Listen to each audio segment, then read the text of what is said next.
Well, it's awesome that you hand me this flag. It flew on STS-1. I know this flag was taken up on STS-135. There is a good shot of the STS-1 flag that flew up on board Atlantis. The Demo 2 SpaceX crew, my friends, great friends, brought this thing home. So it's amazing to think of the hands this thing has gone through. It's pretty special. And then it will travel once again on the next vehicle that leaves low Earth orbit. And here we are in Mission Control in Houston, Texas, and this flag is in my hands. And I don't know about you, but I think we should send this thing to the moon. Let's take it to the moon.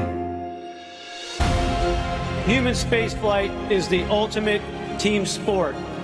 When these four fly around the moon, they won't be doing it alone.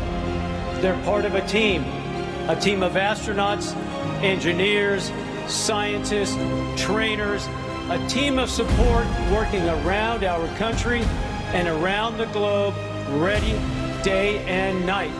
We will help them carry the incredible weight, and it's a heavy one, now laid on their shoulders, because we go together for all humanity.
From a group that by its very definition attracts the best and the brightest that humanity has to offer, as humanity looks to find its place among the stars.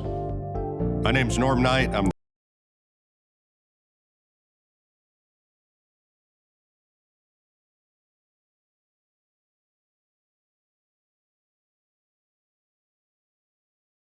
NASA, both for low Earth orbit and for our exploration goals to Moon and Mars.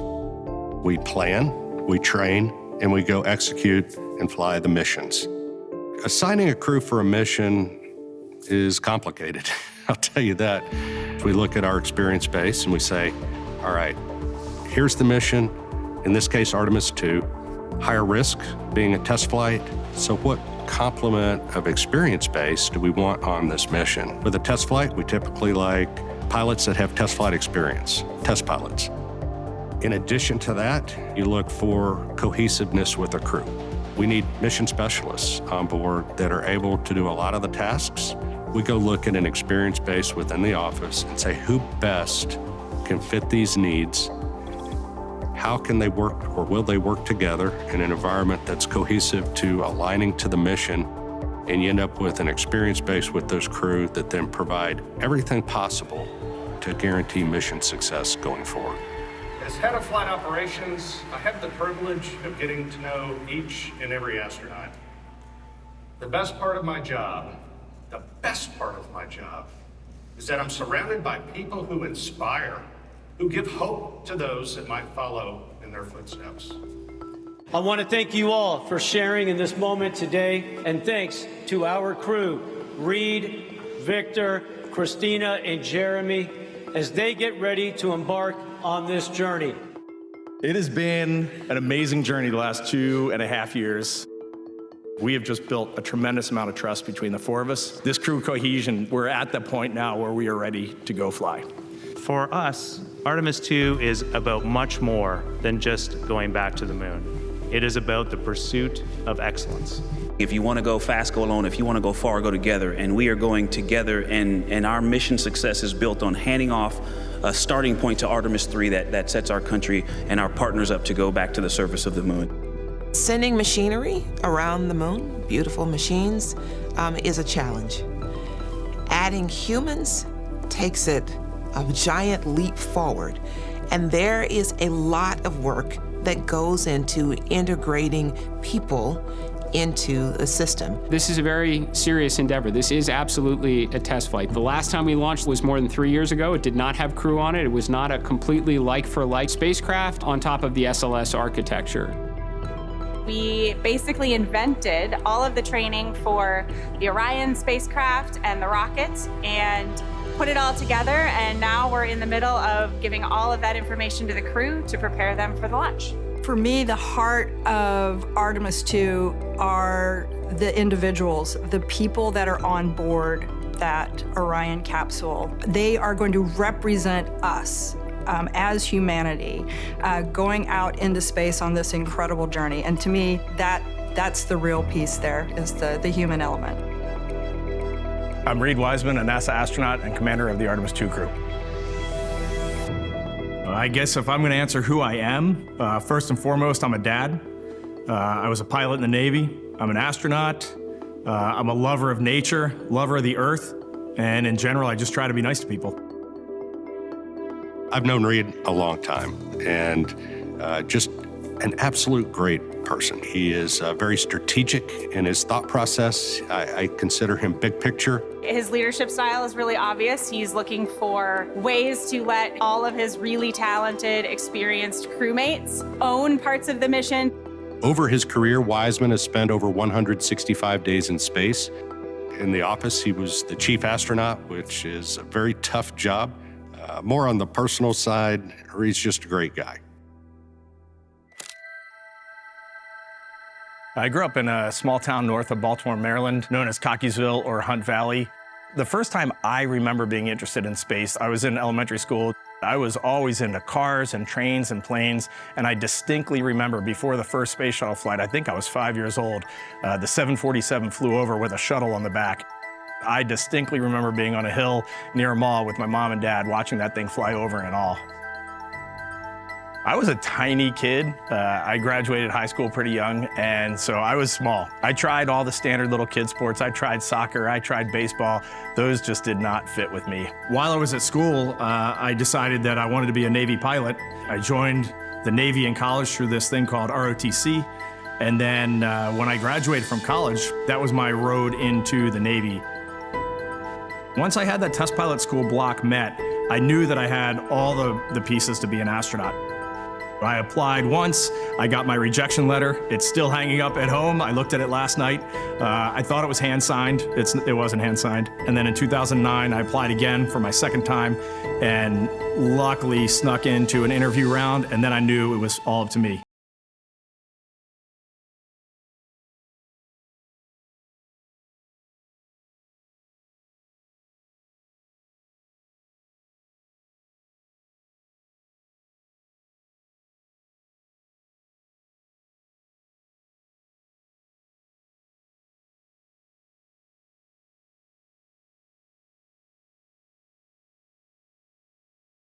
Fun and try to do good every day.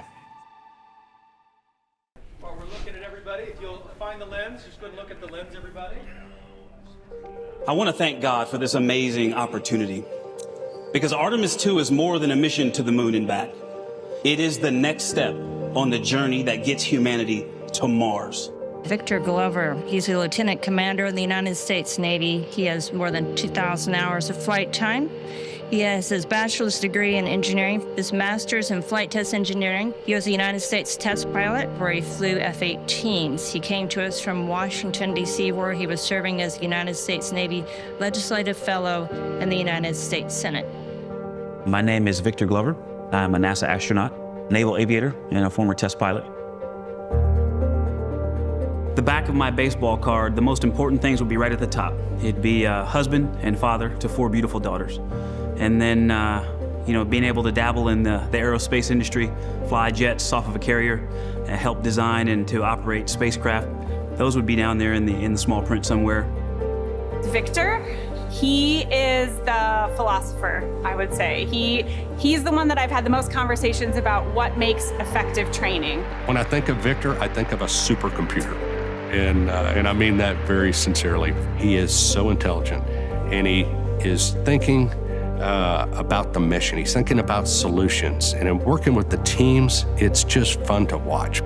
Victor Glover, he is my classmate. We were both chosen in 2013 to become astronauts. He is my astro brother. He is incredibly talented, and I am basically in awe of him at all times. Victor Glover, he has become a mentor of mine. I love working with him. It is not a relationship that peaks and then drops off. This relationship is always increasing. I'm learning more about him every single day, and we're working better together every single day.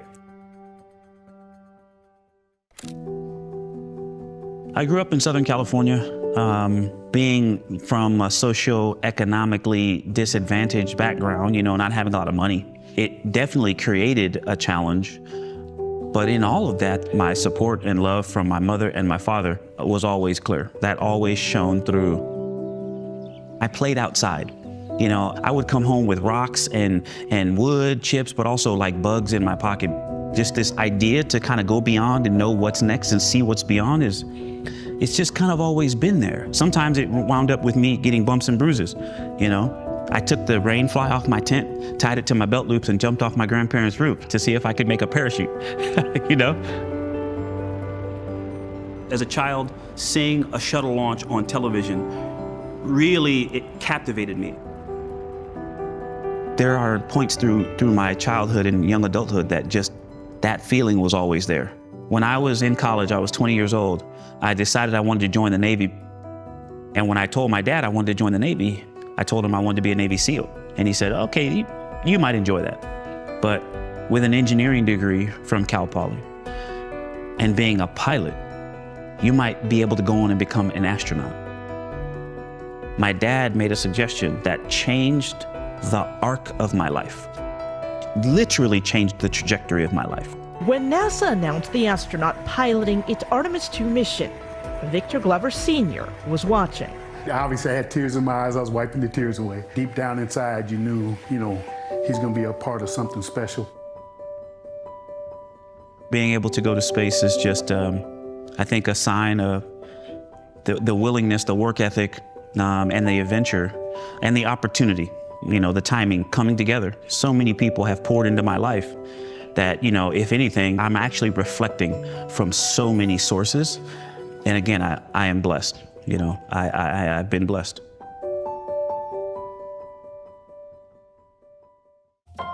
Look at this picture. Oh, yes. You were in space camp. I was. Yeah. How old were you? Do you remember? Probably middle school. And look at you now. She has a Bachelor of Science degree in Electrical Engineering from North Carolina State University, a Bachelor's in Physics, and a Master's in Electrical Engineering. Humanity at once. That will be a big moment. Christina Cook, your record holder. She is out, thumbs up, and a huge smile.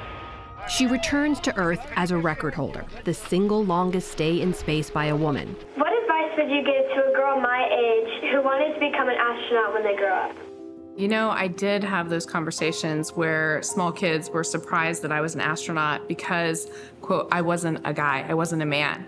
And for me, that sort of set the bit that it was important to demonstrate by representation that anything is possible for anyone who has a passion and who's willing to work hard to achieve that dream. To see that tide changing and to recognize that we can affect that change by the decisions we make to go by all and for all is really inspiring for me. A Canadian is going to the moon. That makes me smile when I say that. I know Canadians could not be more proud. Proud to have for the first time a Canadian astronaut who will travel to deep space as part of the Artemis II mission. I'm Colonel Jeremy Hansen, an astronaut with the Canadian Space Agency. Jeremy Hansen, a Canadian F-18 pilot. He hasn't had an opportunity to fly in space yet. I really look forward to him being able to see his home planet from space for the first time after his 15 years of training. It's interesting because when I think of Jeremy, while he's a rookie, I don't think of him as a rookie. And that says a lot about Jeremy. He's very prepared. He's a quiet, confident leader. He is maybe the thinker or the observer of the crew, thinking about the technical aspects of whatever we're learning. So he'll have some really insightful comment or just some really great piece of humor to add at the end. He's one of the funniest human beings that you will ever met. He is dry humor, and his timing is absolutely impeccable. You know how many times I show up to an interview and then I watch them make the tripod taller? Just about everyone. But the other neat thing about Jeremy that a lot of people don't get to see is he is incredibly creative. His creativity in making this spaceship like a playground and actually knowing it for its fundamental capabilities could potentially save our lives on this mission. I've definitely spent some time contemplating my first launch to space, and the first thing that comes to mind for me is what I'm going to feel like the day before. I imagine I'm going to be very pensive the day before. I'll be leaving the planet. I'll be leaving my wife and 3 children behind on the planet. I know what's going to happen the next day is risky, but I also know from my operational experiences and flying and challenges I've faced that when the day comes and it's go time, I'll be fired up. And I'll be just firing on all cylinders, riding that rocket to space. I grew up on a farm outside of London, Ontario, and just had a great childhood. I really credit my experiences on the farm with giving me some of the tools I needed to succeed in life. I went on to join the Royal Canadian Air Force. I had this passion for wanting to fly fighter jets, and ultimately that prepared me to join the Canadian Space Agency and take on this challenge of being an astronaut. It is kind of full circle for me flying out to the moon on this mission, because when I was a young Canadian, I did see an image in Encyclopedia A under Neil Armstrong of humans standing on the moon. I looked at that image so many times through my childhood. It was on the bookshelf at home, and I started just thinking about being a space explorer. I turned my treehouse into a spaceship. I created all these intricate dials made out of cardboard and popsicle sticks. I found some switches, circuit breakers in the barn that I mounted to have switches in my spacecraft. I had a control column I made out of wood and a hinge. And I was exploring space in my imagination. As a child growing up, I watched Marc Garneau fly in space, a first Canadian in space. And seeing that's what made me understand that it was possible for me to actually achieve that dream. I'm driven by the spirit of exploration. I don't even know that I can tell you why, but there's just something about that going to a new place and pushing the limits that really captures my passion. Super proud that Canada is joining the US-led mission back to the moon, the Artemis mission. Just gratitude for what they brought to the challenge.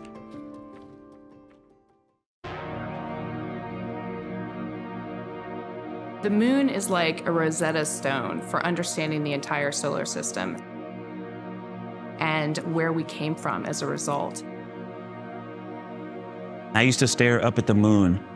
I was just fascinated by that image, that consistent image, and try to imagine what it might be like up there. Just thinking kind of on a mental journey, like I'm just taking this spiritual flight through the cosmos. But there was just this interesting and significant connection with the moon. Everybody around the world has looked up at that exact same moon. The same side of the moon is always facing Earth, and we are always looking at that same picture. Some people are dreaming of it. For some it's a religious symbol, a spiritual symbol. For some it's a calendar, but we are always all looking at that same moon. It's one thing that every human has in common. That thing that looks so far away is going to be right up close for us. There's this human aspect of flying out and seeing the moon up close. That's going to be truly extraordinary. But then think about seeing the Earth from the perspective of the moon. To have the moon in the foreground and the Earth rising around the side of the moon is just an extraordinary thing to imagine. This is the stuff we dreamed of when we were kids, and now it's becoming reality. It's not becoming reality, it is reality.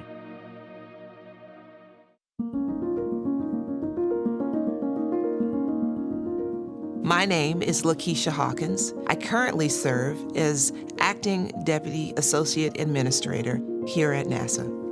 We lead the agency's efforts for human exploration to the moon and to destinations further beyond the moon. I'm one of those kids who went to elementary school, and we had enrichment programs where we did some rocketry and some landing experiments. I remember them rolling the TV cart into the classroom, allowing all of us to watch shuttle launches and landings. We were also sitting in front of the TV during the Challenger incident. That was impactful to me. I was one who wanted to explore, but I also knew that there was risk and I wanted to be able to help others do so safely. And so that's always been in the back of my mind. Test flight means extra risk, even more when you're flying to the moon. How much more dangerous do you personally feel going into this mission compared with your previous space flights or other high-risk endeavors? And how are you and your families dealing with it? I have a family. I'm a husband and a father. And so my family, we're preparing the same way. We talk about everything. We talk about how we're feeling and work with them to prepare as much as I train. It's very exciting to fly crew, but it's also daunting, right? Because these are people who have families, moms, dads, kids, dreams, aspirations, and they're putting their lives in our hands. I look at this one as failure is not an option. That's kind of cliche, but I was part of the Columbia accident investigation, and I've always remembered that. I think one of the biggest things that my leadership team and me have to overcome is the arrogance and the complacency that comes with the success that we have had, and to make sure that we leave no stone unturned. We all understand there's heightened risk that's the biggest thing. To put it simply, there's increased risk with a test mission because you have never done that before. I already knew going to the moon was hard. Administrator, you talked about it. Kennedy talked about it. That's why we're doing it. I already knew it was hard, but boy, it's harder than I thought. Spaceflight's not safe. Spaceflight's not safe. It's risky. You anticipate issues in cases of test flights that you work through. You've done everything you can, but again, it's a test flight. You're doing it for a reason. And so the challenge of that, and what sparks me about that, is this gives us a chance to really show what we've got and really show our ability to challenge ourselves. It has been a long, long time since we have sent humans all the way out to the moon. This is new for myself to experience spaceflight like this, and I think new to a lot of the world, so it's really exciting. My name is Jackie Mahaffey, and I am the Chief Training Officer for the Artemis II mission. My grandfather went to work for North American and Honeywell on Apollo control systems. So flying to the moon is a little bit in my blood, and after an aerospace engineering degree, I made it down here to Johnson Space Center. I started off as a flight controller in mission control. Everything I did was new things. It was inventing and developing, and so in the training world that I'm in now, it's the same thing for me. This is indeed a unique training flow. What's unique about this are the aspects of going deeper into space. In addition, the way that we have to communicate. Obviously, the spacecraft is new and different, but what is the same is the teams that we are utilizing in order to be able to develop this training flow.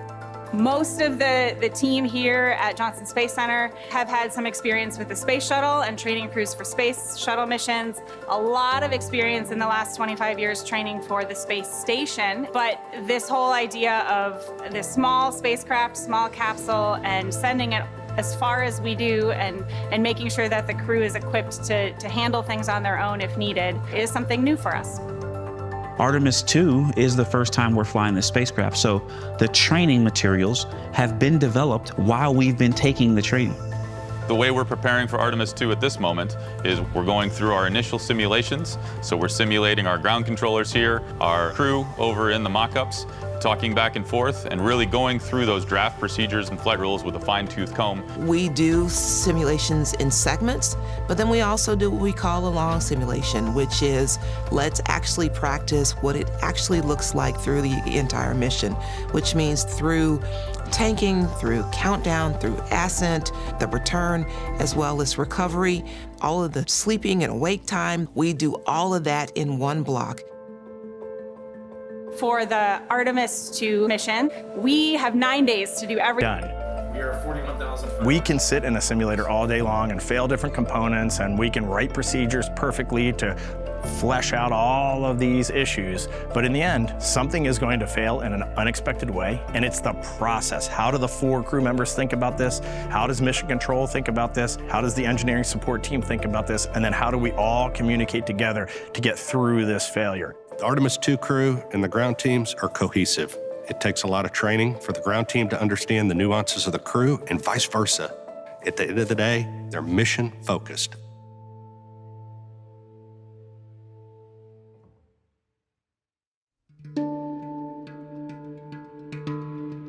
The Artemis II crew, in advance of the mission, have gotten to help trailblaze a couple of the training pieces that future crews that are going to be landing on the moon will get to do.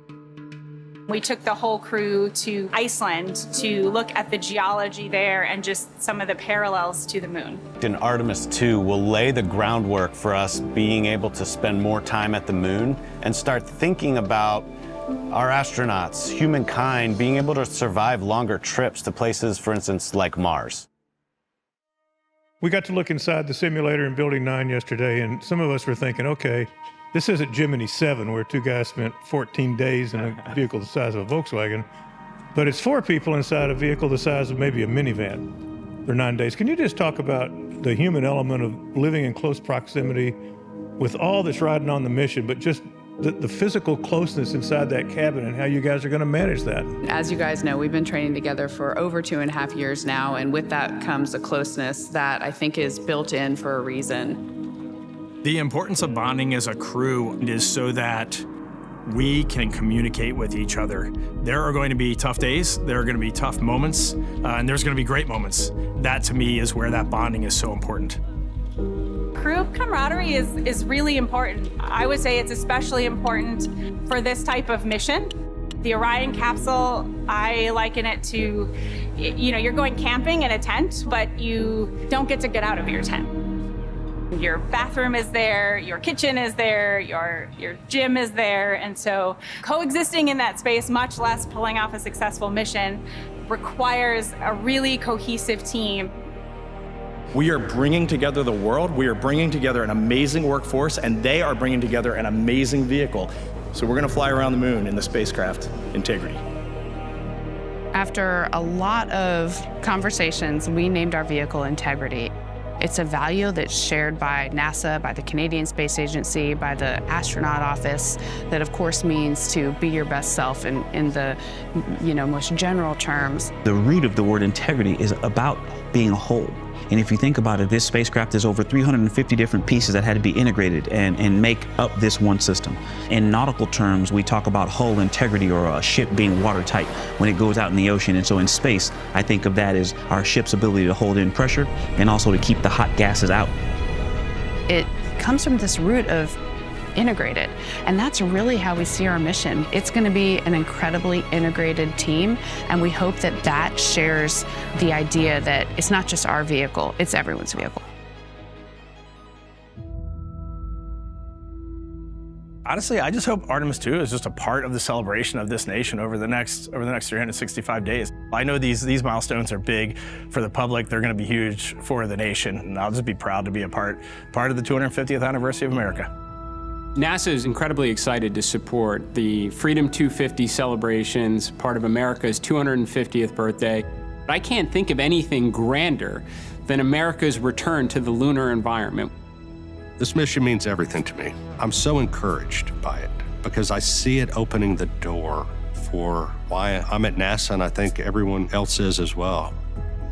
What I want to say to the men and women that built this Artemis II vehicle, simple, thank you. We've been around the world, we've been across our nation, we have seen the attention to detail, we have seen the workmanship, the craftsmanship, and it is a beautiful thing to behold. From Europe, ESA and Airbus building the service module, to the team in the Netherlands that integrated the solar arrays, to the folks at Michoud and Kennedy and Armstrong that have worked together to build this system. Integrated, again, integrity, that have worked to give us integrity. We want to do our part because we know you've stepped up and done your part and continue to do your part. What I would want to say to anyone that has contributed to the Artemis missions in any way is just so much admiration and respect for you. You nailed it. You crushed it. We are doing this together because of your hard work, because you thought outside of the box, because you didn't give up. So I will just say congratulations on Artemis II. Reed, Christina, Jeremy, Victor.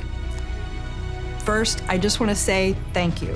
Thank you to you and your commitment, your sacrifices, all of the training, all of the planning, all of the time that you've spent preparing.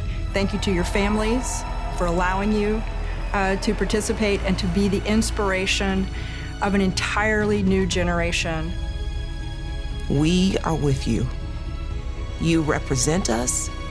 When you get to the other side of the moon and you look back, I don't want you to feel alone. I want you to know that there are thousands of us that are crowded inside that Orion spacecraft right with you. I want to express immense appreciation for the workforce.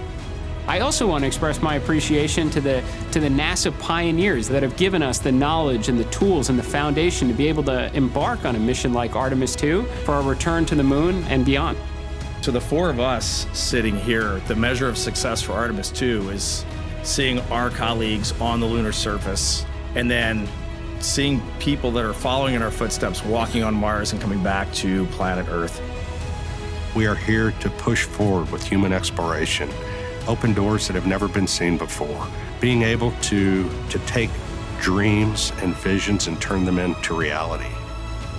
We are going to carry your excitement, your aspirations, your dreams with us on this mission.